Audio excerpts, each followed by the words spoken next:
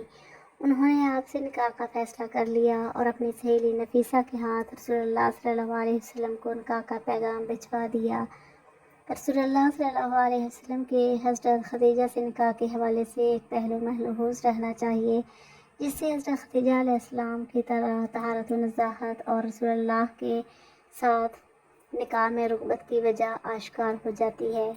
چنانچہ بعض روایات سے یہ بات معلوم ہوتی ہے کہ حضرت خدیجہ کے چچا زاد ورقہ بن نوفل جو زمانہ جاہلیت میں ہی نصرانیت قبول کر چکے تھے، وہ عبرانی زبان بھی جانتے تھے اور انجیل زبان بھی جانتے تھے، اور ان کو پڑھ کر اپنے قربا کو اس کی روشنی میں واضح نصیحت بھی کرتے تھے، اور ایک آخری نبی کے آنے کی بشارت بھی سناتے تھے۔ عمر کے اعتبار سے یہ بزرگ تھے اور حضرت خدیجہ کے یہ نسائے اور سچے نبی کی بشارت بہت شوق و غربت سے سنتی تھی۔ نیز یہ بھی سنتی تھی کہ اس نبی عظیم شان کی بعثت کا زمانہ قریب ہے، اور اس حوالے سے انہوں نے ورقہ بن نوفل سے کافی کچھ سن رکھا تھا۔ چنانچہ رسول اللہ صلی اللہ علیہ وسلم کی صداقت و دیانت اور دیگر صفات و کمال کا ذکر سنا اور ورقہ بن نوفل کی بتلائی ہوئی بعض علامات نبوت آپ میں پائیں، تو انہوں نے اپنے غلام ایسرا کے ساتھ رسول اللہ صلی اللہ علیہ وسلم کو مال تجارت دے کر اسی لیے بھیجا کہ آپ کے تجارتی اور مالی معاملات اور سفر میں آپ کے اخلاق و عادات کا مزید مشاہدہ کر سکیں۔ اس لیے بعض روایات میں ہے کہ انہوں نے غلام کو ہدایت کی تھی کہ سفر کے تمام واقعات نوٹ کریں اور واپسی پر پوری تفصیل بتائیں۔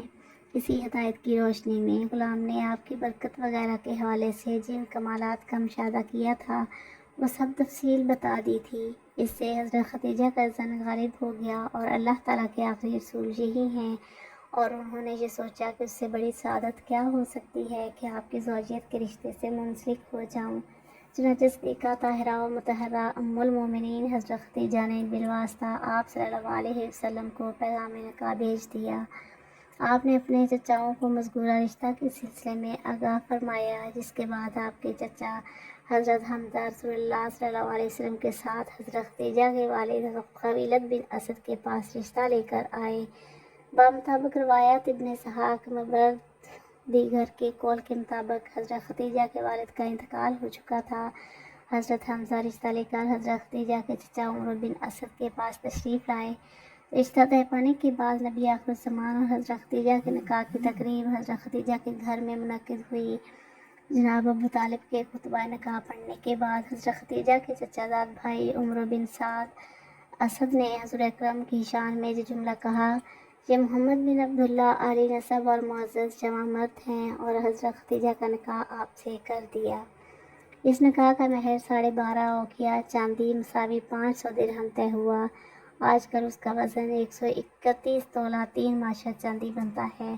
آپ صلی اللہ علیہ وآلہ وسلم نے اپنی تمام ازواج مطہرات اور صاحبزادیوں کا مہر یہی رکھا، سوائے ام المومنین حضرت ام حبیبہ کے۔ آپ کا مہر شاہ حبشہ نجاشی نے اپنے پاس سے کئی گنا زیادہ ادا کیا تھا۔